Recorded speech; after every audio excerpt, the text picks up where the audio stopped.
This is Steve Downs, the voice of Master Chief, Sierra 117, and you're listening to Podcast Unlocked, the world's #1 Xbox podcast. Now, finish this fight. Master Chief, out. What's happening, friends? Welcome to Podcast Unlocked. It's IGN's weekly Xbox show. We're coming at you from our Los Angeles studio, our headquarters here in the U.S. I'm Ryan McCaffrey, and I'm so pleased to be joined in person by my Unlocked castmates. Miranda Sanchez, good to see you. Hi, good to see you too in person. I didn't get the memo to wear black, by the way. I know. So I'll have to coordinate with you guys next time. Michael Hyam, hello. Hi. Feels good to be in here. I love coming to the studio. We got fancy lights. We got fancy cameras and all that. I don't got any of this in my room, but we do have it here in the Los Angeles studio. And I get to see my friends. You guys aren't just people on screens. We are, but we're both. Yeah. We both. We both. Yeah. Ryan, did you ever have an emo or a punk phase? You're looking at me like you think I probably did, but I would say no, I don't think I really did. Oh, man. You did, actually. I definitely wore clothes that were way too big for me in the 90s, though. You had tall tees. Yeah, that was... Yo. That was definitely a 90s thing. Sure. So. Yeah, this is the karaoke. I can imagine Ryan... It's just...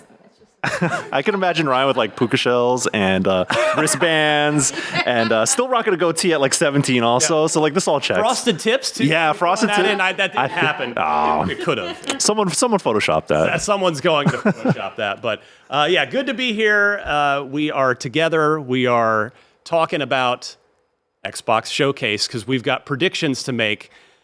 It's an annual tradition here at Unlocked where before the Xbox Showcase starts, we like to talk about what we think is going to happen. We try to keep it to what we think's going to happen, but with maybe a little bit of what we want to happen thrown in there as well. A friendly reminder, the Xbox Showcase, you'll be able to watch it live here on IGN on Sunday, June 7th. 10 a.m. Pacific is when the showcase starts, but you're going to want to tune in to IGN at 9:30 a.m. Pacific. That's 12:30 p.m. Eastern for our pre-show. So we'll be there for 30 minutes, then we'll take you right to the Xbox Showcase, and then as soon as it ends, we're back together at IGN Live, by the way, which we will talk about in a bit. But yes, then we'll just do our thing and analyze and dissect everything, and we'll see if we got any of these predictions right. That's always the fun part, is holding ourselves accountable. But yes, we will be live that day, starting with that pre-show, but you guys can be live with us here in LA at IGN Live. Go to IGN.com/live to grab tickets for IGN Live. $15 for single day tickets, $30 for the weekend pass. Come hang with us, watch the Xbox Showcase with fellow video game enthusiasts. So, with that out of the way, those housekeeping notes, let's do some Xbox Showcase 2026 predictions. We've each done 4, so we have 12 total. And again, if you're keeping score at home, we'll see how these go in about 2 to 3 weeks here, once June 7th rolls around. I'll go right down the table to start with. Miranda, I'll start with you. First up, give me your first prediction for what we might see at the Xbox Showcase. I'm going to give you guys a boring one. But it's helpful, like potentially helpful if it's what happens. So obviously, Asha has been trying to shepherd in a lot of like seemingly positive changes to Game Pass and other things as well. So I think we may see the return of the Game Pass family account, friends and family, basically. So it just kind of disappeared. So they ran a test for this in Colombia and Ireland for several months. And it ended in August 2023 as part of its preview program. So what it was called had 1 membership, 5 individual accounts, add up to 4 friends and family members, whether they live under the same roof or not, which is very appealing. Each person uses their own account and Xbox profile to save their games, track their achievements, and receive personalized recommendations. So for someone like me who has a lot of friends and family who also already buy into Game Pass, or at least like want to try to get my games, that's really helpful to have. Yeah. So I think this would be something that could look very, player focused and also encourage more people to get into Game Pass because, I'm selfish. I want my achievement score. I want all my things, And so I think this would be a really awesome way to get more people into the ecosystem and just, encourage sharing of Game Pass with other people. Yeah, I mean, Asha did say that she wasn't done tinkering with Game Pass, that it would, those weren't her exact words, but that it would continue to evolve and sort of it hasn't found its final form yet. And I mean, that would be one way to get more people back into the Xbox ecosystem, right? Whether you're on PC or console, it's like, hey, if we're all in on this, what would presumably be a pretty good deal split between 4 or 5 people in a household or in a friend group, I could see that working well. Michael, what do you think? I think it's like not like going to be headlining anything, but like this is a tangible thing that is very consumer friendly, and Xbox has been struggling with being consumer friendly. I think most platform holders have been, but when it comes to like family shared accounts, what happened when Netflix started peeling that back, you heard the uproar about it. That was a big deal. You didn't necessarily think of it that way because like I'm not sharing my account with like a lot of people because I don't have a family yet, or at least not that I know of. But that was a big deal to people who drop a comment below if you're Are you related turns out you're to this man? I don't know, man. We could share accounts, but when they peeled it back from Netflix, it was a big deal. And then when you look at Nintendo, the way they do Switch Online for the family accounts is very easy, and it makes that a lot more appealing when you are sharing an account there. There's like the perks aren't crazy for Nintendo, but the fact that you have this easy shared account system, it's like, oh, it's not that big of a deal, and I could like split the cost if I have to. And I just got put onto the way Steam family sharing works with Steam accounts, and it's like really intuitive, or it's super beneficial if you are sharing games that you have across accounts. And I'm like, oh, this is more convenient than I thought it was. And so I think maybe Xbox is in a position where they're looking at these different platform holders and seeing how their services are around the edges, not necessarily what you offer on the catalog. I think that's still there for Game Pass. I don't think that's the problem necessarily. It's pricing and the things around the edges that make it convenient to subscribe to it. It's like, oh, okay, if I'm going to drop $23 on Ultimate per month, that's like, oh, well, my son or my kids can like hop on this as well and they can use it, or my brother can use my Game Pass account and we don't have to pay for 2 separate subscriptions. I think that is something that's tangible, something that is consumer friendly, that would at least round out the rest of what they're trying to do with transforming their services. And that's the thing too, right? Like this is friends and family. Like, so It can be your friends that you guys just push in together to get one account and just share. Venmo me your cut at the beginning of the month. Yeah. That sounds pretty good. As you said though, like my family, we have a spreadsheet between me and my siblings. I have 3 siblings, of all of our accounts and how we like share access, and so like certain people pay for certain things, and so like with the Nintendo family plan that makes it really easy. So like my twin sister just pays for it, she's got to sign up for us, and then like we don't have to think about it. But for a lot of others they make it quite tricky, so this would be so nice, and I know that my siblings would appreciate it. I would appreciate it. It would be very sick. All right, so I'm going to put you on the spot here before we move on to Michael's first prediction. What would you price this at? If it were to become a real thing today, if Asha were to announce this, we just had Ultimate go back down, not quite all the way to where it was 6 months ago, but 23, as Michael said, 23 a month for a single Ultimate sub. What would you price a 5-person friends and family? I think you would have to it would be kind of cool. I mean, it'd be cool if they did 2 different SKUs. One for like the very basic. It's like you still don't get everything, but it's like a cheaper price. Hold on, I'm gonna pull up the price. Well, there's maybe at each of the 3 tiers, right? I mean, honestly, if they could just do each of the tiers, if there was like a PC only plan too for family, like that'd be cool. If basically every plan had like, say like $2 more or something. $3 more. I don't know what the economics would look like. And if they were maybe stripping some of the other benefits of like the Discord bundles or whatever other things, like that's actually a different way. It's Discord subscribing gets to Game Pass. So if it was like the Game Pass subscription, some of the extra bonuses you get is like maybe reduced. Like that would be worthwhile for me. For sure. Yeah, I don't know. I'm trying to think of what would work. I feel like sense. with family though, because that's why they tested it, right? Yeah, like what exactly. financially makes sense for them. And we did just come into a period where even though it did get decreased from the higher spike, we do still have an increased Game Pass flat. So where would this fit in? I do think it would be somewhere between like Essential and Premium or something. Like I don't think it would be an ultimate version. Unless maybe they could do the Spotify thing where the main account holder, like I used to have Spotify. I canceled it because of a lot of things, but we don't need to get into that. But what they would do is if you are the primary account holder that's paying for it, you get like the full perks. So like I got audiobooks and all this stuff, but everyone else who was as part of that did not get those extra perks. So like I think that could be a thing. So it's like maybe your ultimate if you're the main account holder, but then everyone else is premium or something. Right. That could be like a concession they can make in that way. So it's like, sorry, you guys don't get those other things, but you're still on this and get the most benefit. Well, if Asha hasn't taken a look at that test data from those two markets from a few years ago and her first few months on the job, hopefully hearing you talk about it will inspire her to do so.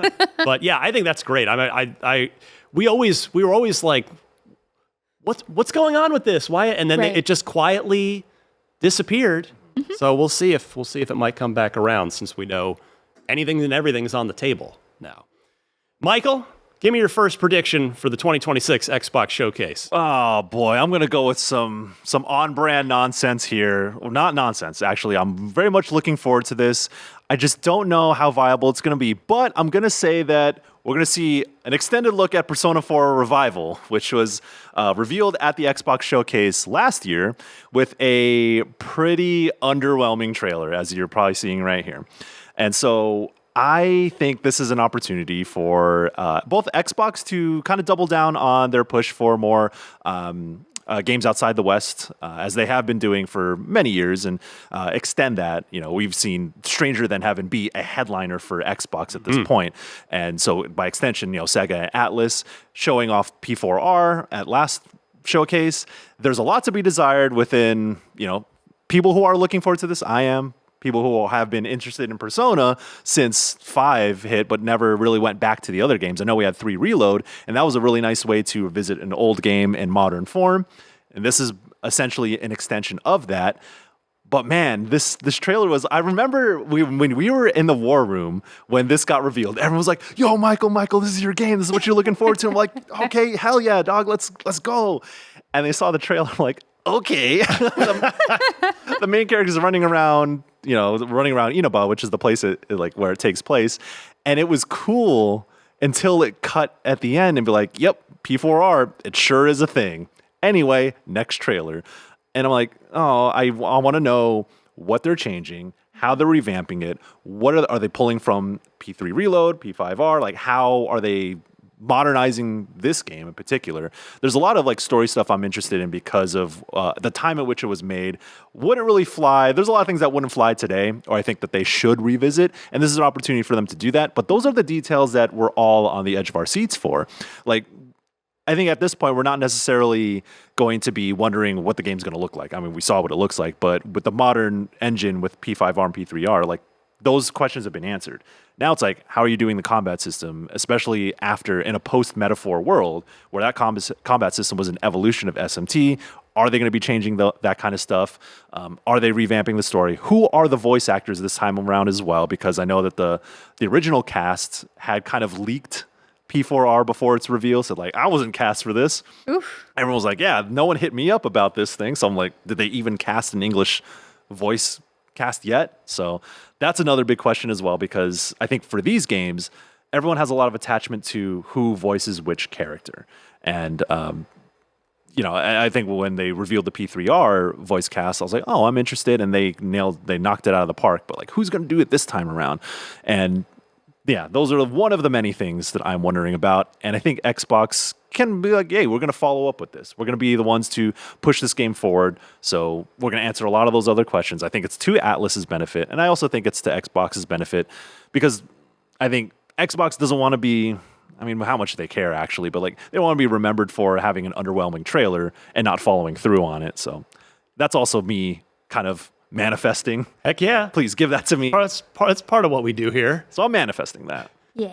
You know, I didn't look at either of your guys' predictions before we started, and I should have known that our resident RPG sicko would kick things off Listen, with an RPG prediction. there's a lot more where that came from. That's all right. It's a genre we all know and love, and yeah, I mean, I can't believe we haven't heard anything about Me neither, P4R and since then. So. Persona 4 Golden is one of my favorite games of all time. So Oh. I'm just like, Yeah. me, I want to go back. And part of me is like, P4G was probably as good as that game could be. So Yeah. you don't have to touch it. You don't have to reboot it. You don't have to remake it. They said, well, we're going to remake it. I'm like, all right.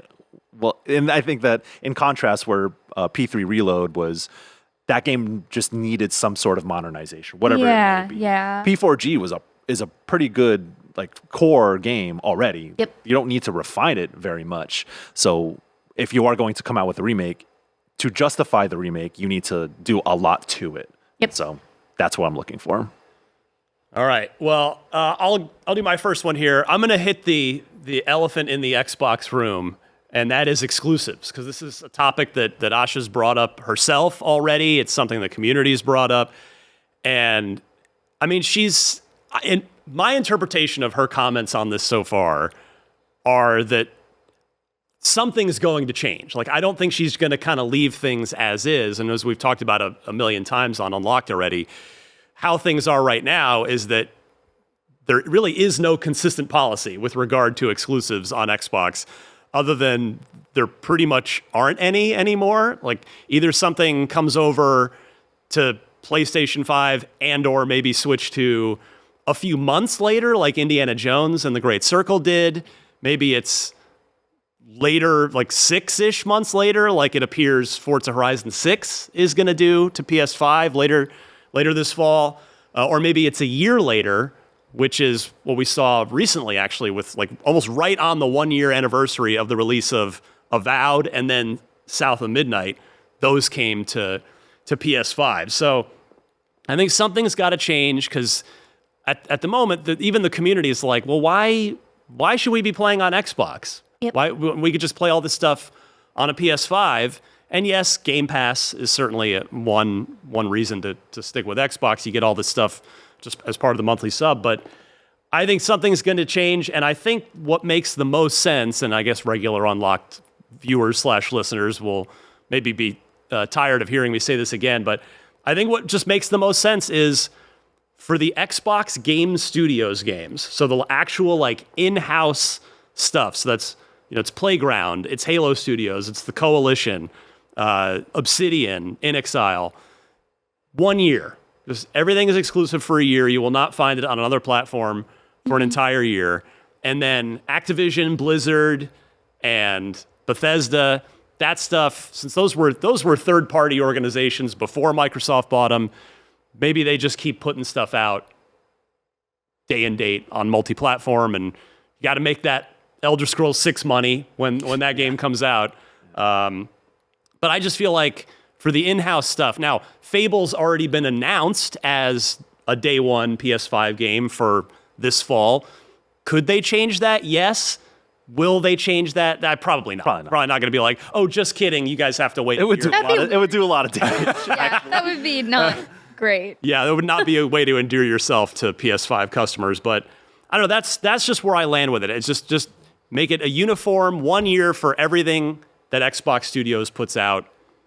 Michael, am I crazy on that? How do you think this should go? I think we talked about it a little bit in a previous episode where like having the exclusivity window is probably the best middle ground for it. Then because I think we're past the point of locking a lot of games to just their platform. I know that Sony has their own exclusives or whatever, their own in-house studios, but I think with Xbox kind of being on their back foot and setting the precedent of putting a lot of their high-profile games on other platforms.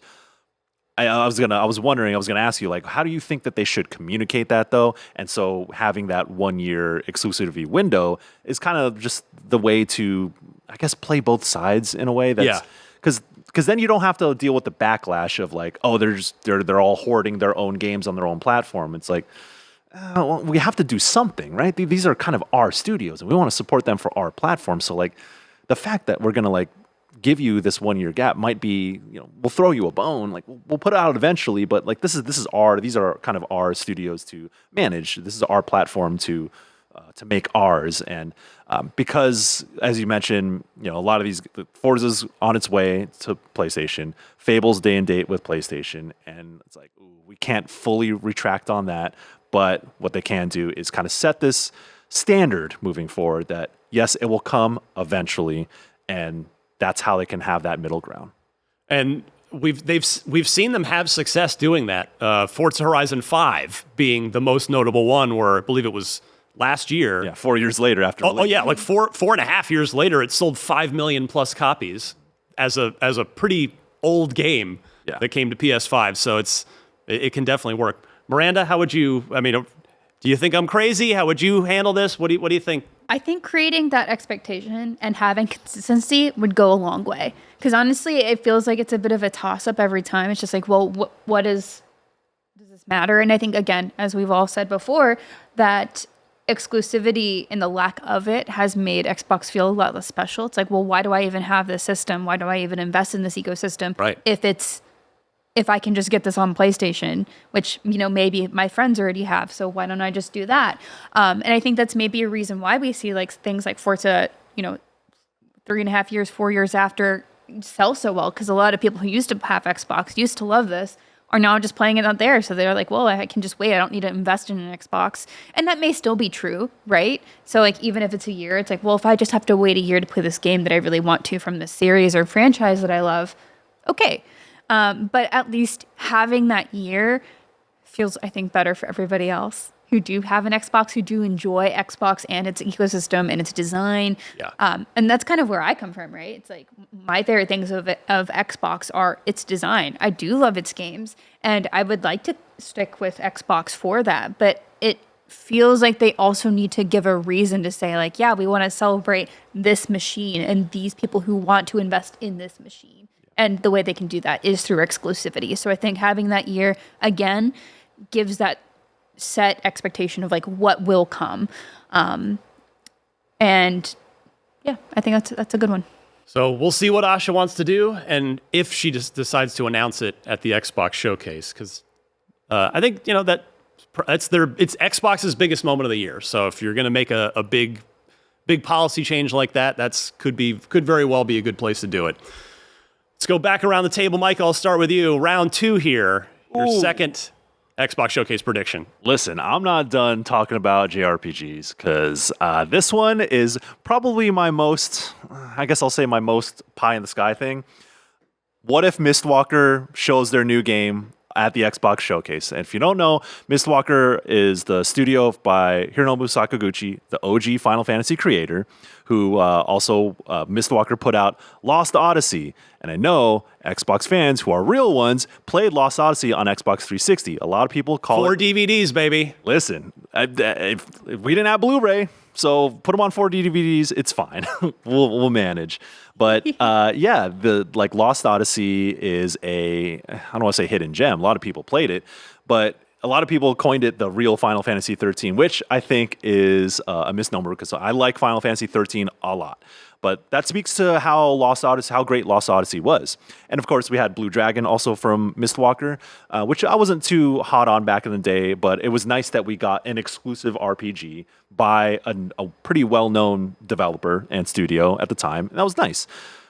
So Mistwalker most recently put out Fantasian, which was in 2021, which was an Apple game that then got ported over to a lot of other platforms as Neo Fantasian, kind of this 2-part story now condensed into one full thing. And I think Fantasian is great. And I love what they do with like combat systems and how they build their worlds. They have like this weird diorama aesthetic that really worked well for feeling like a classic RPG in the way that Sakaguchi made RPGs way back in the 90s. But they haven't said anything about what they've been doing since then. I know that they take a long time with their projects. But I think that if in my big brain and where I'm putting these things together on my conspiracy corkboard, where Asha Sharma and her new group is saying like, oh, we want to harken back to the old Xbox days. We want to think about exclusives and what fans used to want back in the day. We can bring that all back. Well, Mistwalker was part of that repertoire, even though like maybe they weren't making headlines in the same way that that Bungie was back in the day with their Halo games, or when Gears of War was on the prowl and that became like a huge franchise. But like, don't sleep on Mistwalker or like at least their history. This would be so cool to see. Like, I don't know if they would ever do. Like, they've already said that they're not going to remaster or remake Lost Odyssey. That's off the table. Like, Sakaguchi's team has basically said, yeah, we're not interested in that. Which also tells me that is just like, that's not a project that is happening as much as you might want it to be happening. But there must be something new. And if there's something new, hopefully they have had like conversations with other platform holders.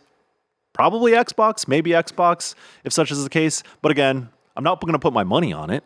But this is pie in the sky, man. I would love to see that. I would get hyped if I see like Mistwalker, Sakaguchi's name on there, whatever next thing that they're doing. Like, there's something there that I think can really help Xbox stand out from the rest, harken back to the old days, and bring in an audience that isn't traditionally Xbox. And I'm thinking, talk about this a lot too. It was like, oh yeah, we had Lost Odyssey. Yakuza games came to Xbox. A lot of people played Like a Dragon when it was had that window of the next gen exclusive back in 2020. It's like they kind of always dip their feet in this realm a little bit here and there. So go all the way back to Ninja Gaiden and Dead or Alive. Exactly, yeah. All the way back. So what if we just like really nail that again? Support Mistwalker, support their next game, if that is a thing. But again, not going to bet on it.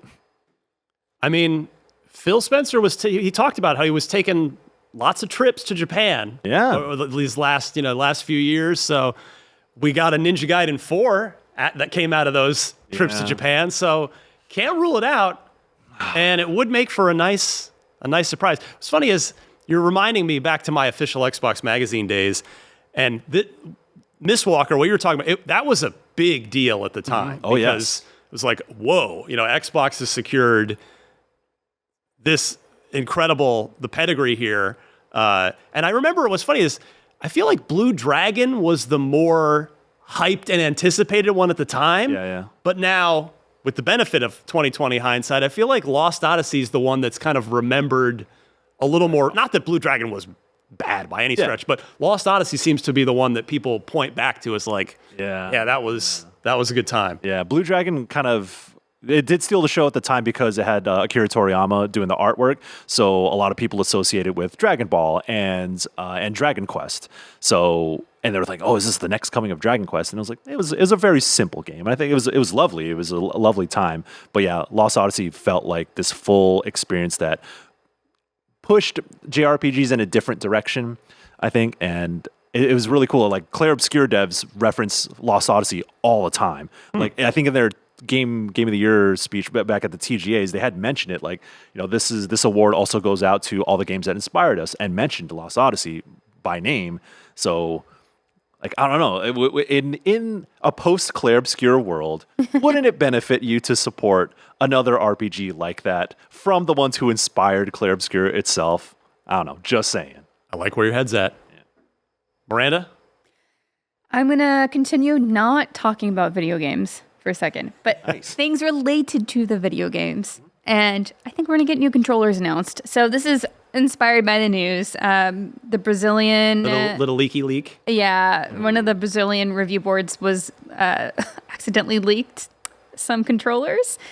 So it looks like they showed two different controllers. So it would be the Xbox Cloud gaming controller and the Elite 3. Yes.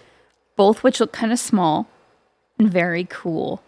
And I would like them to officially just showcase those. I think that would be enough to not be too close to Helix if they want to revamp what those are completely, which I don't think they're not. They probably won't. Why mess with something that's perfect? Exactly. Like, offset thumbsticks for life. yeah, if they're not offset, I don't want it.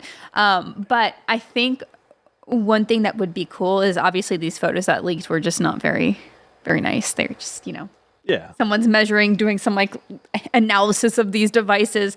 And I think with the announcement of them on the stage, as you're saying, everything's on the table, right? Yeah. I want them to get really fun with them. Like, I think they're like getting back to Xbox roots and just like think about like kind of cool and fun. And I'm like, you know what's fun? Transparency. We're in this era where people are looking back at old tech and they like want to relive that Like, not everything is in one little device. We want things that are just different and vibrant. Like, cyber decks are a thing right now where people are building their own little mini PCs to just take with them. Everything's getting changed in such like a really cool and personalized way. And Xbox has already done that great with Design Lab, right? Like, they don't have a problem with giving options for controllers. True. If anything, it's hard not to buy more Xbox controllers because they are just so cool. Their Cypher series, which does have transparency, is also just really sick. So I think my hope is they take looks at that and start moving away from just plain black and white controllers as a standard and move into like more things that are colorful and fun and vibrant and still just really cool. So their controller team, obviously, just top tier, fantastic. All of you, I'm always applauding. I'm always thanking. My hands are thanking you.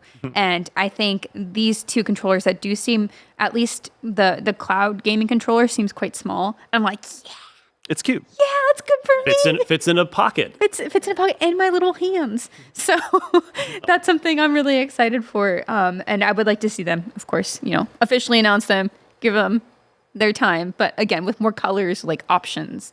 It's something that's fun. Michael, you've worked on tech for plenty of years at IGN, and you cover this stuff. It seems like a decent chance that these get revealed at the showcase, right? Yeah, I think it would be a layup. This is like a pretty easy thing to like not fill time, but show them that they're putting out new stuff. And I think another thing too is Xbox leading into Helix. They have an opportunity to really say something about how like hardware compatibility in both directions, both forward and backward compatibility. And so I think if I were to take this a step further, revealing an Elite 3 where they would also say, and by the way, with Helix, all your accessories from the Series X work on Helix, and anything you buy for Helix will work on Series X. I think that would be really cool because that would be forward thinking.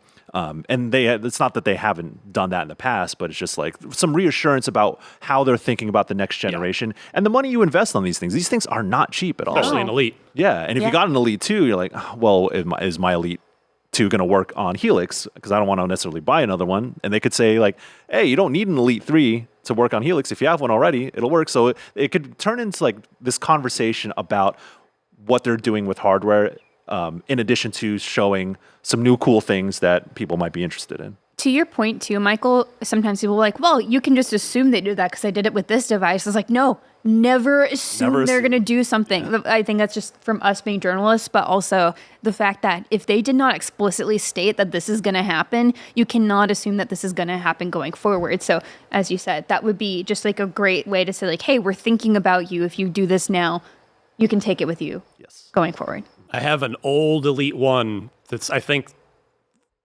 collecting dust somewhere, but I skipped the 2. An Elite V3 would tempt me. Yeah. That would be quite a temptation. Yeah. Well, I'll stay on the hardware front with you here as we get to the halfway point after this next one from me. I think Asha, again, it is clear that she wants to keep the momentum of good news going, right? There've been, it feels like almost weekly, there's been some little message to try and get the spirits of the Xbox community up, get everybody fired up. And I really think that a price cut is just necessary. I mean, we know that Xbox hardware is not selling. 2 price increases in the last year. Sony's done the same thing. Nintendo just announced a price increase on the Switch 2. So I have to caveat this by saying I'm not expecting a miracle here. Like, I don't think the Series X will suddenly go back down to its launch price of $500, let alone where it should be, where all these devices should be now, which is $400, is where we're 5.5 years in. We should be going down in price and not going up.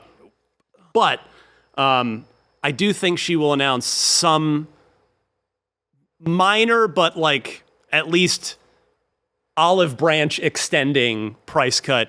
Maybe $50, could be even as little as $25, but just to say, hey, we're lowering the price of the hardware. Even $25 still would make it cheaper than the PS5, not by much. but it would be something. But $25-$50, I don't really think it could be more than that. But I just feel like that would make a positive impact in the community. It'd be again, kind of a good faith olive branch, and just try to keep the optimism building and going forward for the brand under this new Asha Sharma regime. Yeah. Because when I think about it too, it might not move the needle when we look at our like pocketbooks. If you still keep a pocketbook, I don't.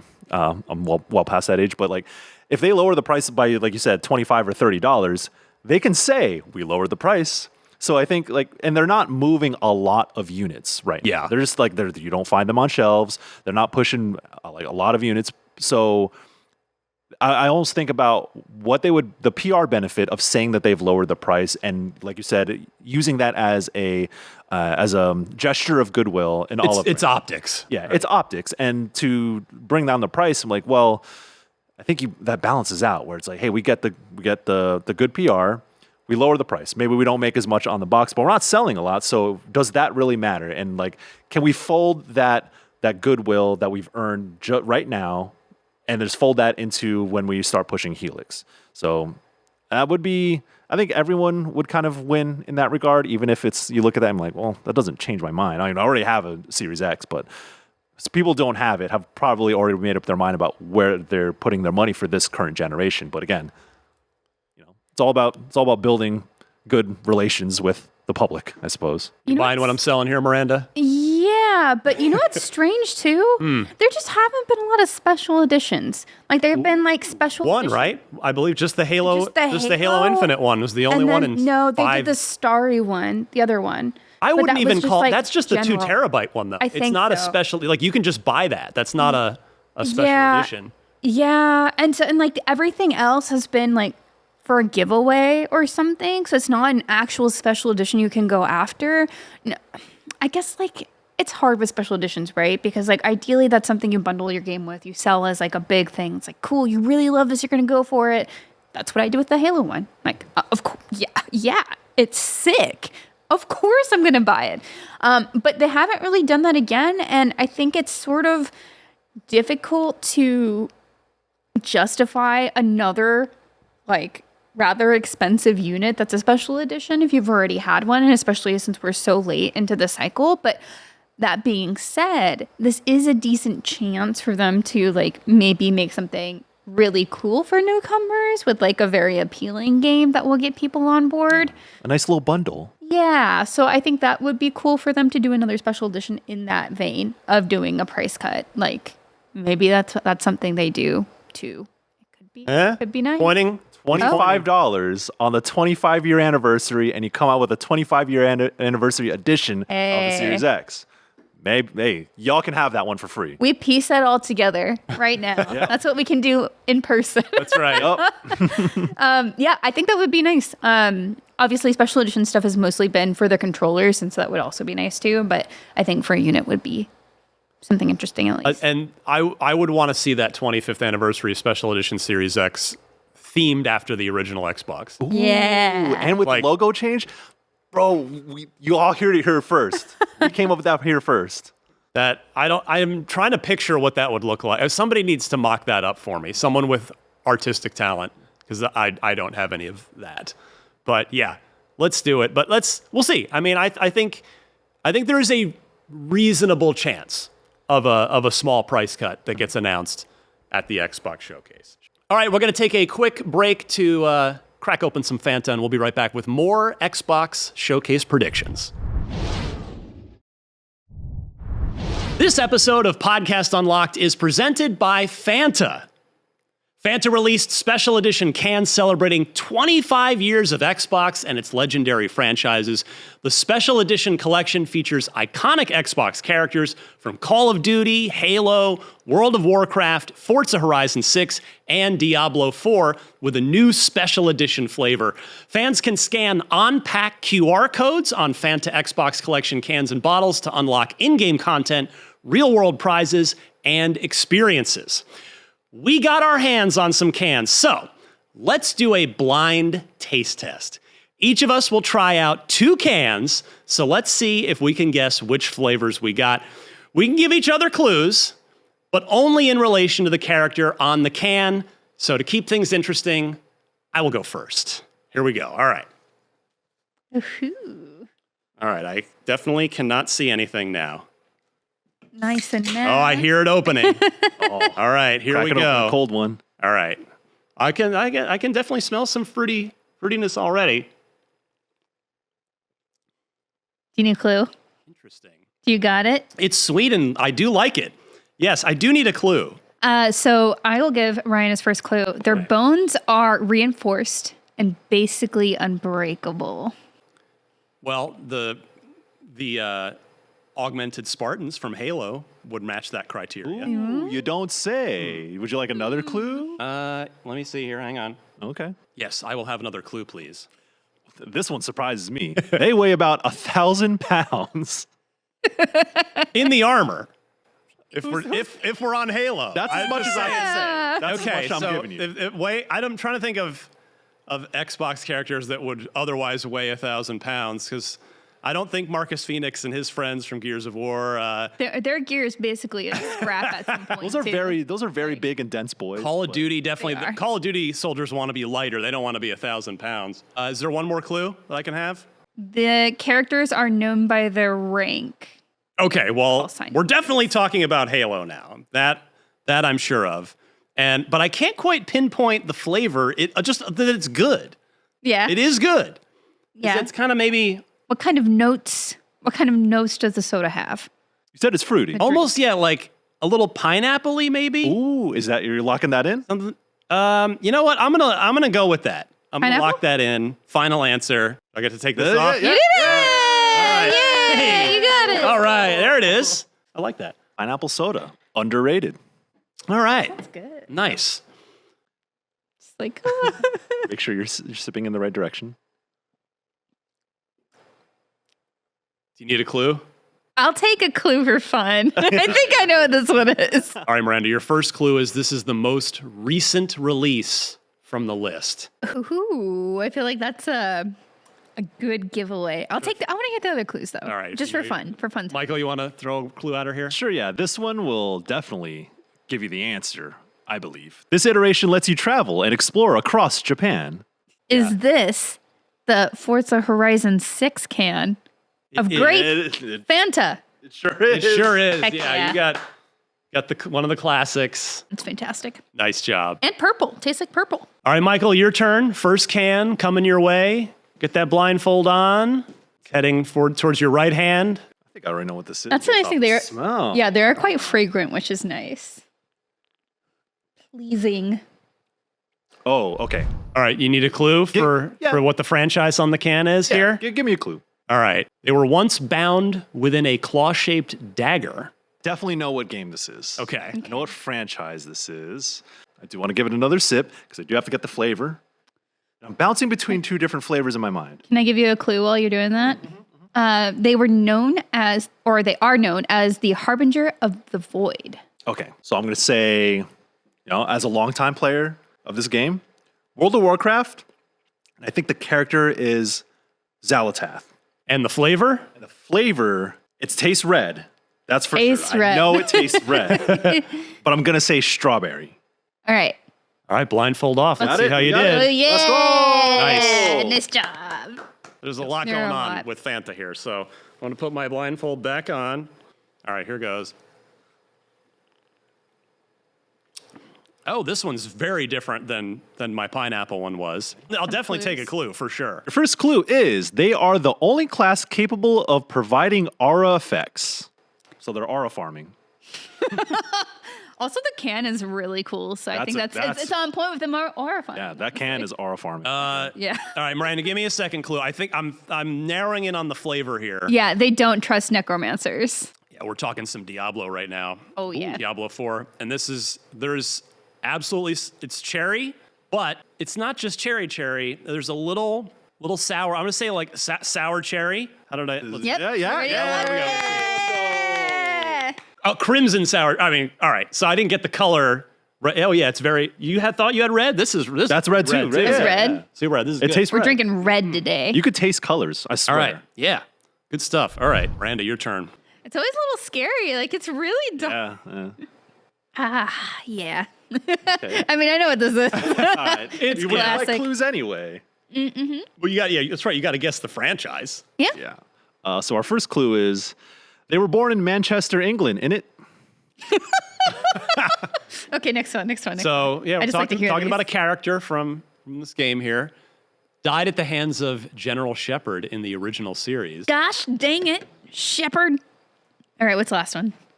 Famously a member of this is going to give it away. Task Force 141. Oh yeah, we're looking at Call of Duty, and this is an Yes. orange Fanta. Very classic, delicious.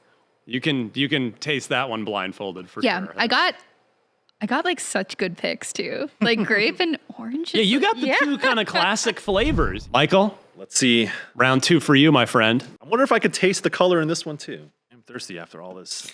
There it is. There's that lovely sound. Thank you. Thank you. All right. I think I have a good idea. But Without even tasting it, just the smell. well, there might be a little bit of a twist. You could have done a smell test, but it makes you a little sad because you want to taste it too. You know. Exactly. So I know the flavor, but I do want to get the character, so hit me with a clue. So your character here on this can wears a skull mask. All right. Well, I know for sure that it is Call of Duty, and it is Ghost. Yes. I think it's orange, zero sugar. Let's see if you're right. Take that blindfold off. Nice. I knew it. Yeah. Fanta, zero sugar. You know what I'm saying? You can try these special edition Fanta and Xbox 25 cans right now, available only for a limited time. All right, let's keep it rolling with the second half of our Xbox Showcase 2026 predictions. I'm going to go first on this one, and I will move to software now. id Software is a studio that is near and dear to my heart, but I think it's too early to hear from them. It's just Doom the Dark Ages just shipped a year ago. In fact, practically almost exactly a year ago as we're recording this. It's awesome. I loved it, but it didn't really seem to leave much of an impact. Like it didn't really get talked about past its initial release window. We didn't hear from it much in award season. Not that it wasn't excellent, but I feel like we're gonna get something new. Like new. I think it might be moving on from Doom, but I do think it's probably too early to hear about it. QuakeCon though is coming up, and all I'll say is, by the way, this is like pure conjecture. This is not me reporting anything. I don't know anything. Yeah. 30th anniversary of Quake 1 is this year. It's 1996. I remember it well. It makes me old.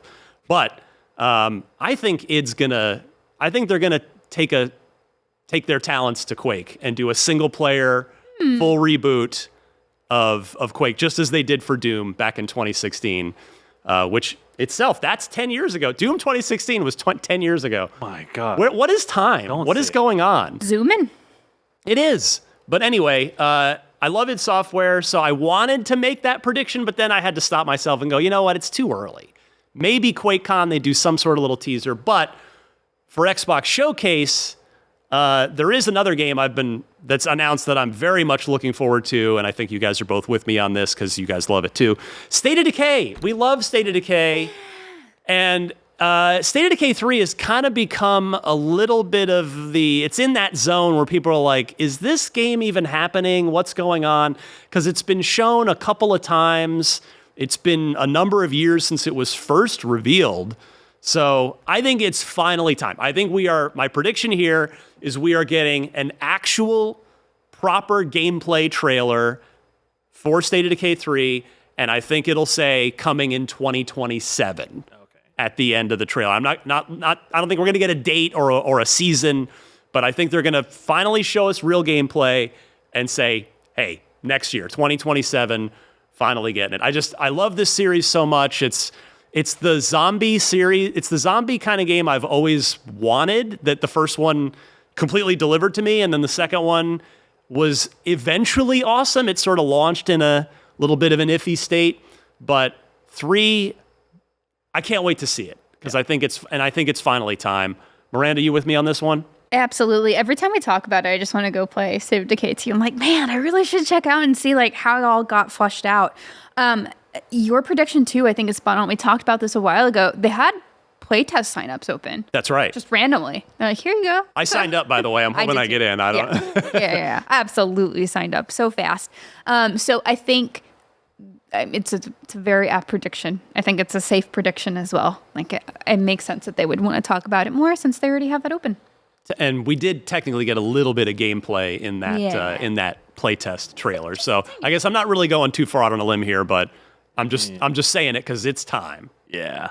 Well, not to take this one over, but that was my number 3 prediction. Because it's a safe one, right? Like you said, it's a layup. Like we know it's on the way. We know it's coming. The playtest, by the time the Xbox showcase will be happening, the playtest alphas will have been active by the time, or is it just because the playtests are supposed to be this month? And if that's true, or are they notifying people whether or not they get into the playtest? I can't remember if it's one way or the other, but at some point we will have known a little bit more about State of Decay 3. And so you are correct. Yes. It is supposed to happen this month. Yeah. So the playtest is supposed to at least be active before or during the showcase is happening. But I think this is also an opportunity for them to be like, hey, you may have been playing State of Decay 3, so let us show you a roadmap. Because I think that there's a lot, as much as you might not think of this as as big of a hitter as like the Halos and Gears of the world. I think a lot is riding on State of Decay kind of being the one that generates a lot of player activity, kind of being that sort of Sea of Thieves-esque live service. Success. Yes. Now this could be term that nobody likes, but it is. But it is what it is, right? And I think this is Xbox's live service win. They're looking at this like, we have a lot of goodwill a lot of people looking forward to this. A zombie survival game, at least with the sort of the repertoire that State of Decay has. This feels like a pretty sure success, especially with the scale of that Undead Labs works in.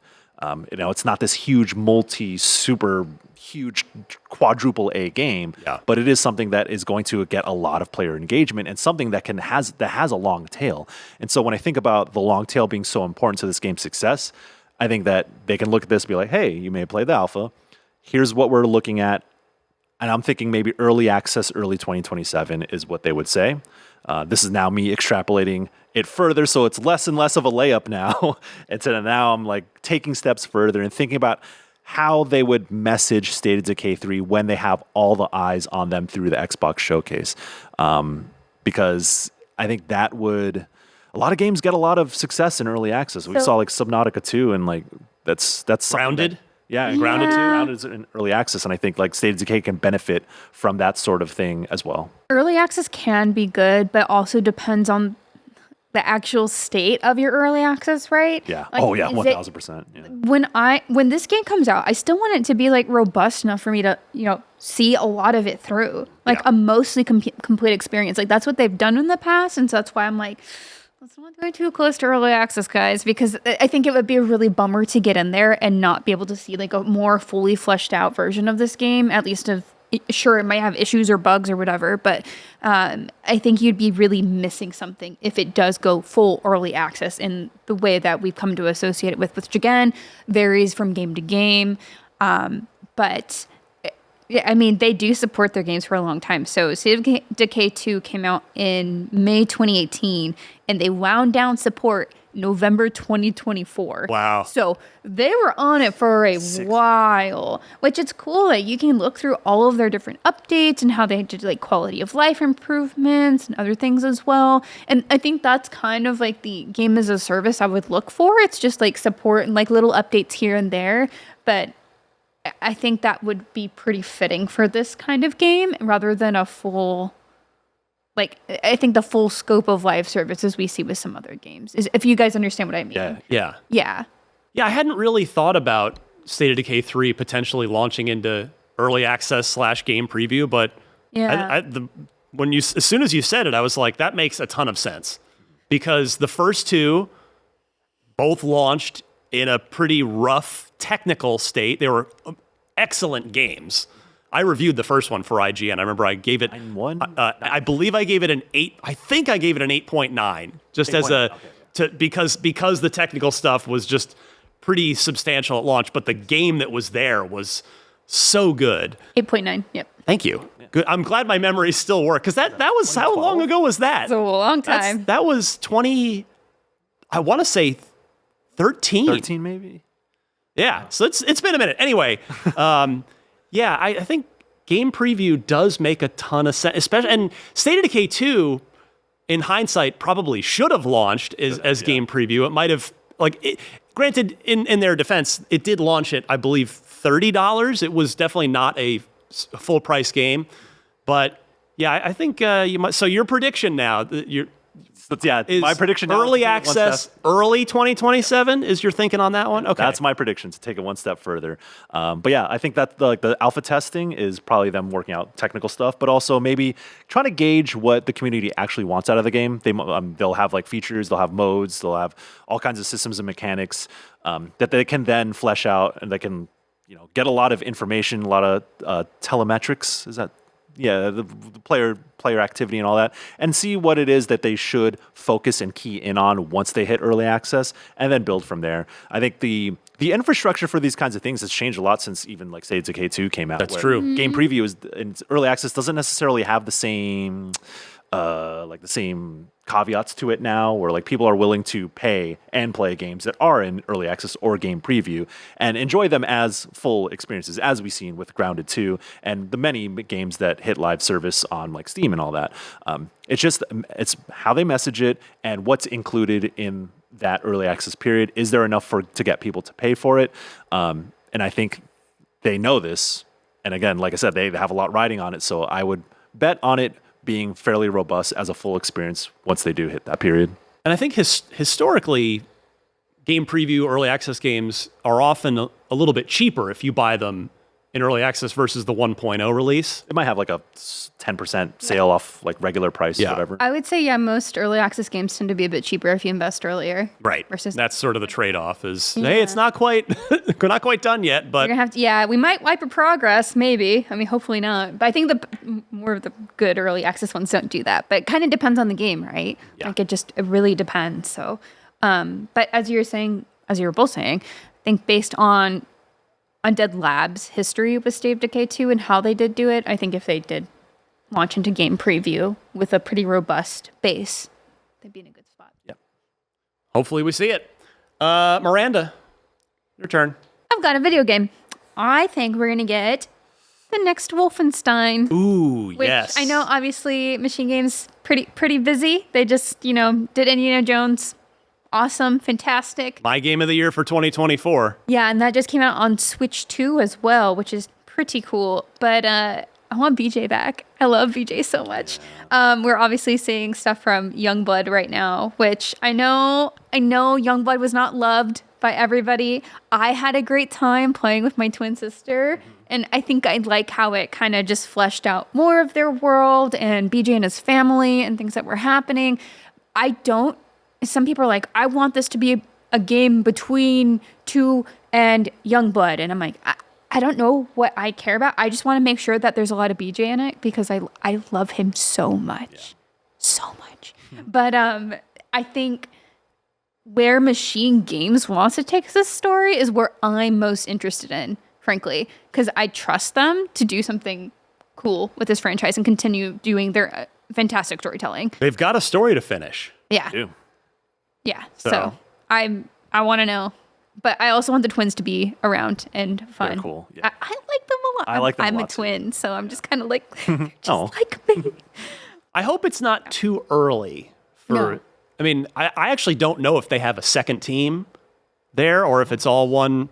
Because obviously, Indiana Jones just finished a year and a half ago. Yeah. It wasn't, December 2024 is when that game came out. So it's not been that long. Yeah, there were reports of Wolfenstein 3 being in development early January of this year. So we know it's happening, obviously, but it just when. And I think it would be cool if they do a tease for timeline placement of where they're angling and not necessarily a lot more than that. I think this game is probably still at least another 2 years away, right? Probably. If we're being optimistic. Unless there is a fully staffed up second team at Machine Games. Man. But I would so happily play some more Wolfenstein. I just want to play those games again. That's the best, worst thing about this show is we talk about older games that we have, and I'm like, why don't I just go play that instead? I'm like looking at my list of games that I have to play right now, and I'm like, because I got all these to play. But man, You know what's crazy? It's been 12 years since Wolfenstein: The New Order, dang, and it's almost 10 years since The New Colossus. dang. And I don't like to think about that very often. I do like to think about those games, wonderful games, but the time is coming to finish this out. Like my prediction would be, or when I think about it, it's like they can do some really wild stuff. Again, like Miranda said, the story stuff is probably the most interesting part because our world has shifted so much since The New Colossus, and even then, like The New Colossus was pretty modern commentary about fascism and it happening in the United States. And obviously, like, a lot has changed. And Bethesda's messaging for the game was very direct about that, too, at the time. Yes. And so maybe I would hope that they could lean further into that. But when I think about timeline, I'm like, this would probably end up being like a pretty like sci-fi story. I'm like, you play The New Colossus, it kind of got there. Yeah. It went in some crazy directions when you think about like the science fiction aspect of Wolfenstein. So in the far-flung future, maybe the twins are older and they are like, they were supposed to be kind of like taking on the mantle. Didn't really happen in Youngblood, but maybe with a 3, we could both get BJ back in action, but also incorporate his daughters as a key part moving forward. I think that would be so interesting, so cool. Because again, I like. What if it's a 3-player co-op game? Hell yeah. This is a family affair. Or optional. Right. If they're just AI bots with you. Oh yeah. I mean, if you're playing single player.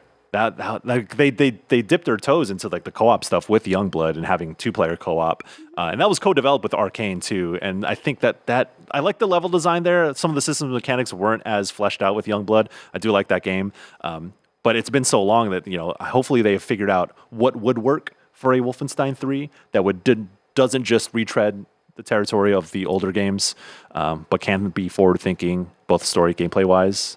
But again, I think maybe also teams have realized that they shouldn't reveal things if they're not imminent. Yeah. As Todd Howard said over at Bethesda Game Studios a couple months ago when I went to go talk with him. And yeah.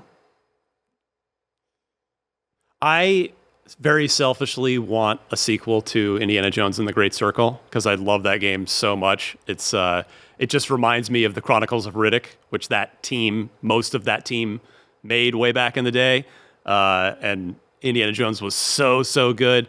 But I wouldn't begrudge you another Wolfenstein first. After. Yeah. After. That's great. Carry on after. I'm totally good with that because Wolfenstein fans have waited long enough for a third full proper Wolfenstein game.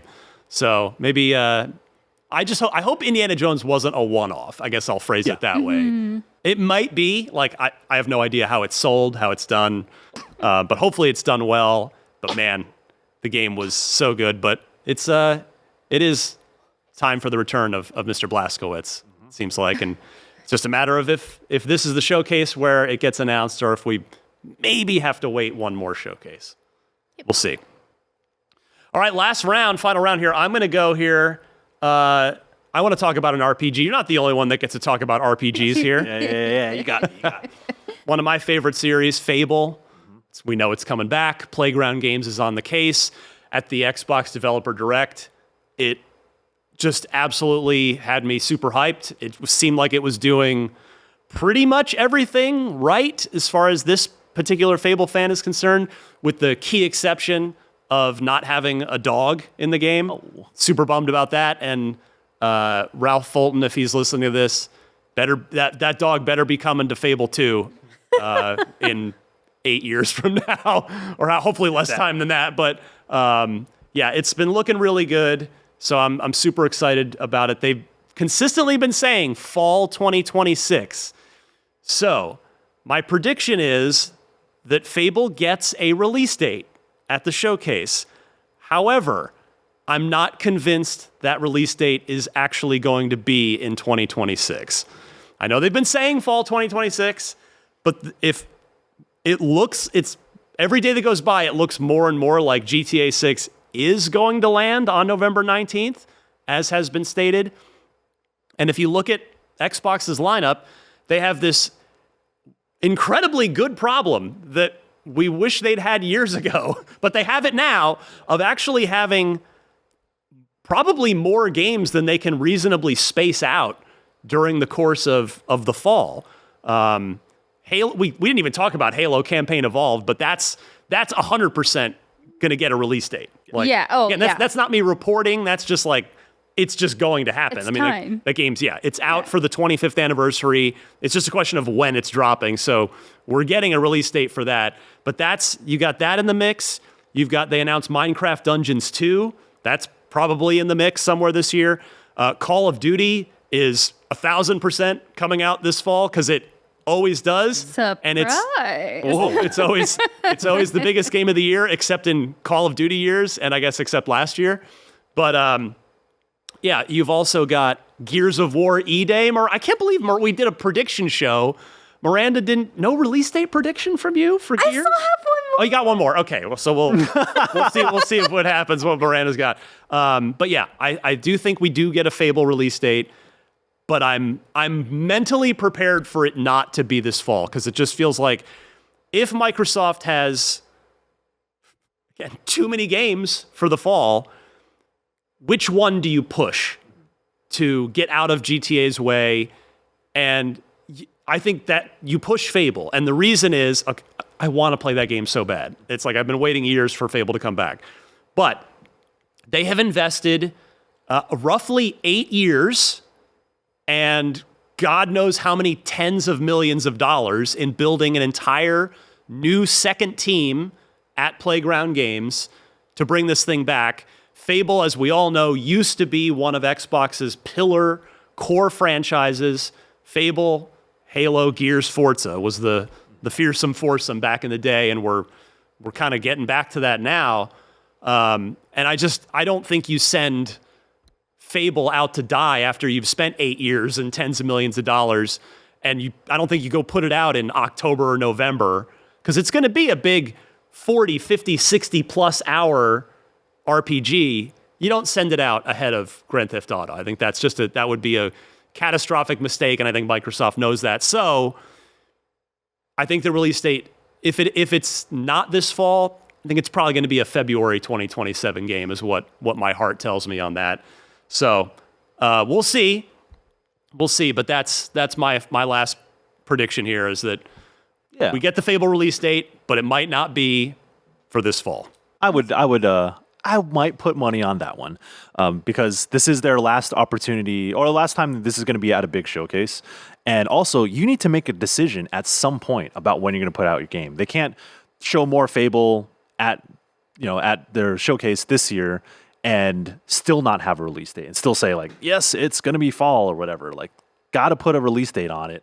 You have the most eyes on you, and you can say whether one way or the other. And there's also been some conversations about, do developers or publishers actually care about GTA? And the answer is yes. Like, They do. They 100% do. We've been in rooms having conversations with decision makers at these companies, and they're always talking about it. When's GTA 6 going to drop? When's GTA 6 going to drop? They make decisions based on that. Like, that is an actual thing. I mean, not in fairness, very few games actually affect the decision making of rival game companies. Yeah. But this is the one that obviously this is like, it's a cultural moment, and like that is not exaggeration. Like, every time Rockstar puts out a game, things shift, and it's a very big deal, and people don't want to go against that.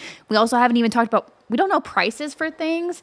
I mean, like, just to be like frank, in this economy, like, you don't want to put up your games against what people are probably gonna just spend on GTA instead, with whatever money they've allotted for it. And we don't even know how expensive it's going to be. So that means, likely if it is on the higher end, then that's less money for, these other games that people might want to play. So if you have to choose, you're probably going to choose GTA. I mean, I don't know everyone's statistically choices, everyone's but going to choose GTA against literally anything. Yeah, and it's not only that, it's also the space in the conversation, right? How do you talk about anything other than GTA at that time? So that is some context for like maybe why some of these decision makers don't necessarily want to have to go up against, one of the biggest game franchises on the planet. I guess I would say, like, normally I say I'm not rooting for a delay. Yeah. In this case, I'm still not rooting for it, but I do want Fable to be successful, because I want more Fables. Because, I love, because again, what we've seen so far of the Fable revival is looking awesome. And I want it to succeed, and I just feel like the fall is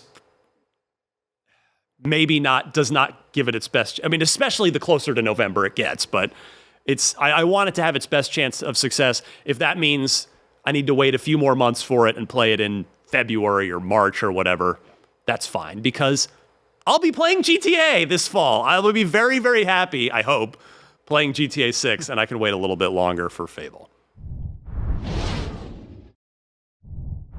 It's time for a brand new month of gaming. Jump into the Humble May Choice Bundle and score an amazing lineup of titles. Right now, you can grab Diablo 4, Shin Megami Tensei 5, Crysis 3 Remastered, Nordhold, and more. This month's charity is the Melanoma Research Alliance, who are on a mission to end melanoma, which is the deadliest form of skin cancer. Head to humblebundle.com to start playing today. All right, that brings us to Michael's final Xbox Showcase prediction for 2026. What do you got, my RPG guru? I have something that I also wouldn't put money on, but I am wishing for. The Knights of the Old Republic remake being shown at the Xbox Showcase. Even though it's a PlayStation exclusive? Wait a minute. What's going on here, sir? Okay, now this is I said that the Mistwalker thing was the most pie in the sky one. This may be even higher in the sky than this one. But so much has happened at Aspire, Saber on this project. This project alone has like shifted in so many different directions. When it was revealed, I know it was revealed at the State of Play in 2021. Oh my God, has it been? It's been 5 years, almost 5 years since this was shown. Wow. I remember seeing that being revealed at my 2 jobs ago, well before I was gonna work at IGN. I was like, oh cool, a Knights of the Old Republic remake, and it was being shown at State of Play. All right, like that's an Xbox classic, of course, but sure, I'll take it where I can get it. And Aspire was assigned to it. But since then, they've been taken off the project. Saber took it back in. And earlier this year, we got reports that it was still in development. And listen, I know a lot of things can change. A lot of things might not change. But if Xbox could be the ones to be like, hey, we're ushering this project, we're showcasing it as one of ours as well. We cut a deal in the back to bring back one of our classic franchises. I would say the best Xbox exclusive of all time. Wow. If they take it back. It's in the top 5. Yeah. I would say it's my favorite. Halo fans are screaming at I'm just like, what? Hey man, their phones right now. I could have picked a lot worse. But KOTOR is great. I mean, it's amazing. Don't get me wrong. Yeah, but no, it's defensible for sure. Yeah. It's defensible. Yeah, listen, there's not much. This isn't really based on anything. This is, again, me just making up some nonsense in my head of what I would like to see.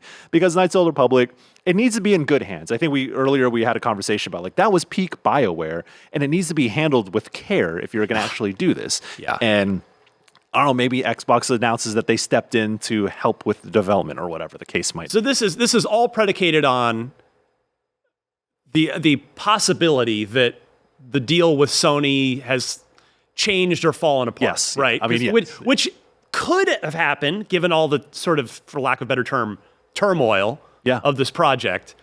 But that's you're hanging everything on that theory. Listen, if you look at the odds, it's like 0.1% of it's happening. So if you put $1 on it, you might get a lot back. But again, this is not something I bet on. This is me thinking about, all right, if Xbox really wants to harness the old school brand and think about exclusives, maybe throwing a couple $1 million their way might be helpful. I don't know, man. This project needs something. It needs help from somebody.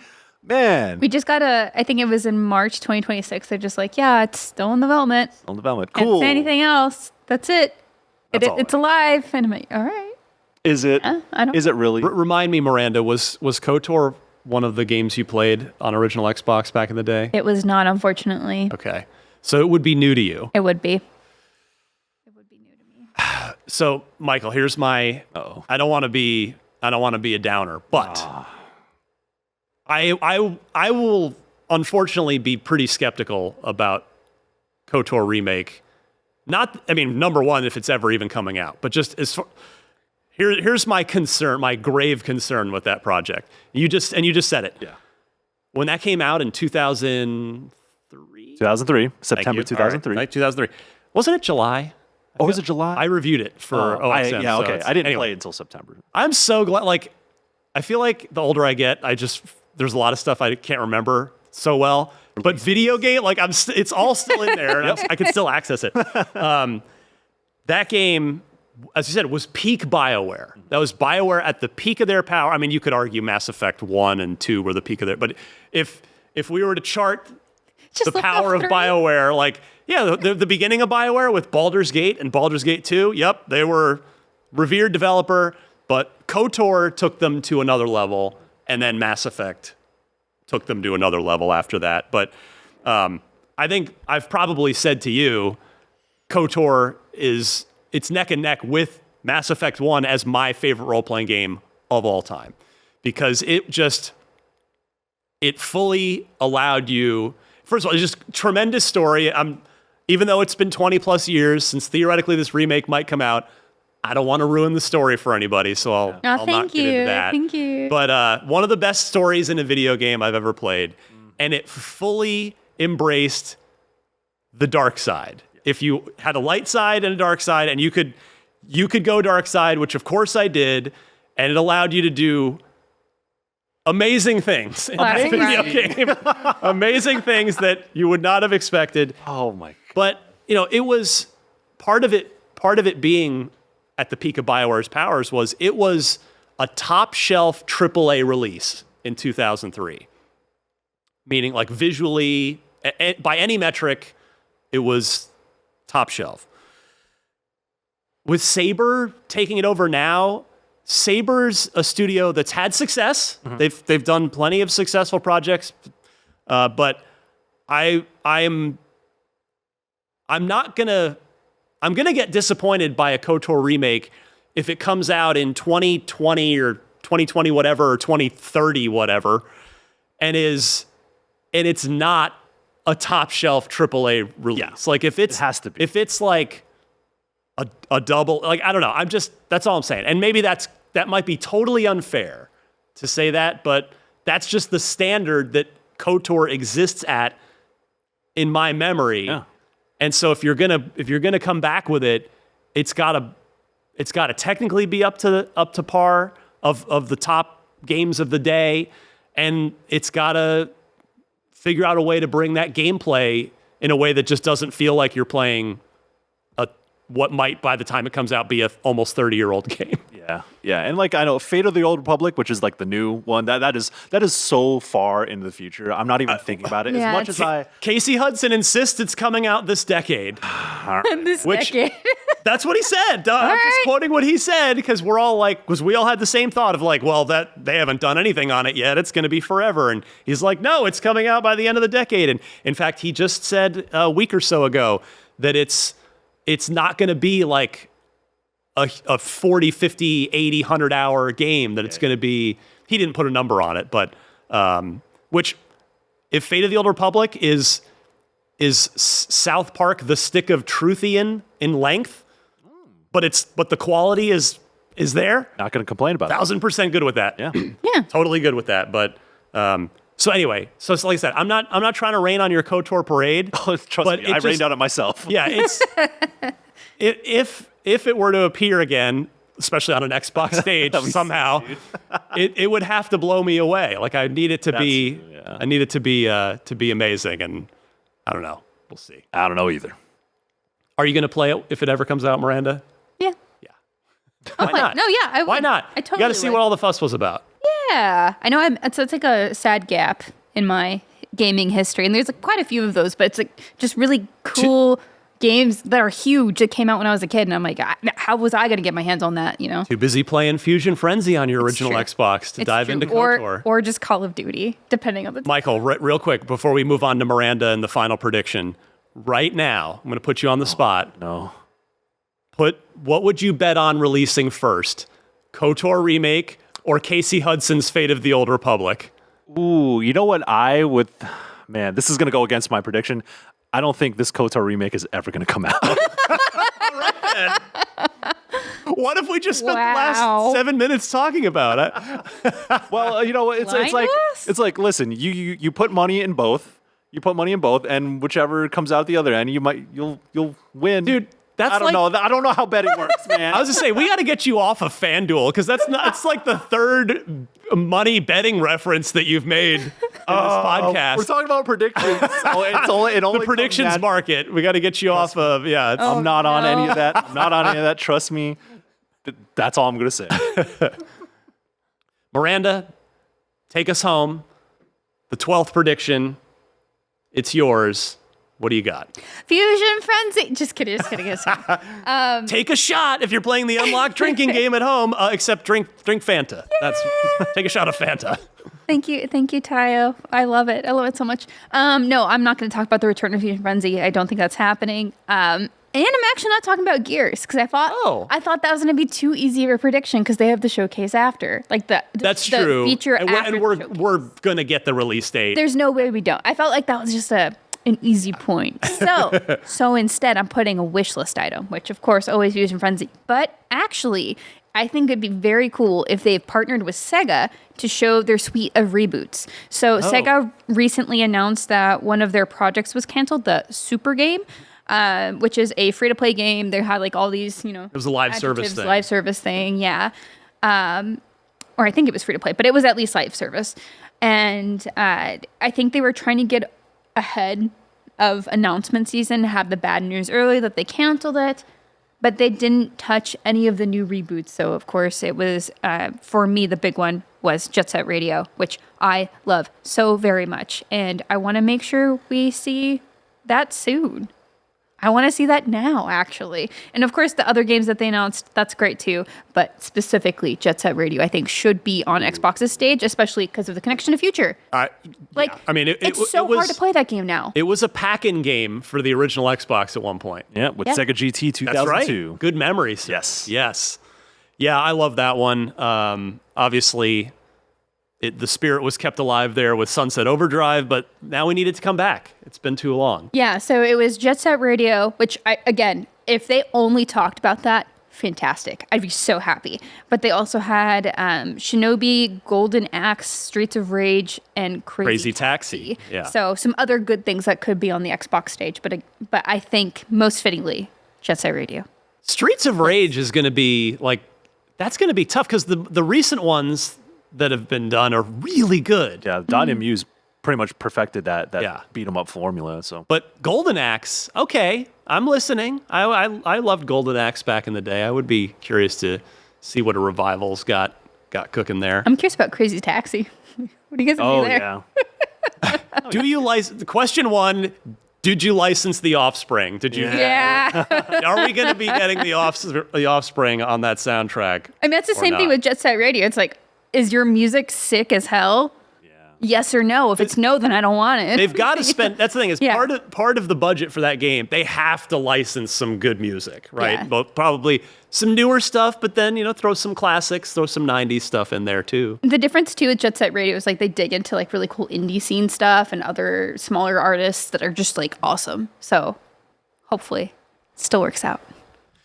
All right, there you go. 12 Xbox predictions for you. A reminder to watch the showcase live with us, starting with our pre-show, 9:30 a.m. Pacific, 12:30 p.m. Eastern, on Sunday, June 7th, 2026. We'll be live in LA, maybe with you if you're coming to IGN Live to celebrate with us, celebrate gaming, and have a great time. We'll watch the showcase together, and then the three of us, with a special guest, by the way, an old friend is going to join us for that one. I'll just leave it at that. And we will dissect and analyze everything that happens or that will have happened at the Xbox showcase for 2026. So there you go. I can't wait. Showcase coming up soon.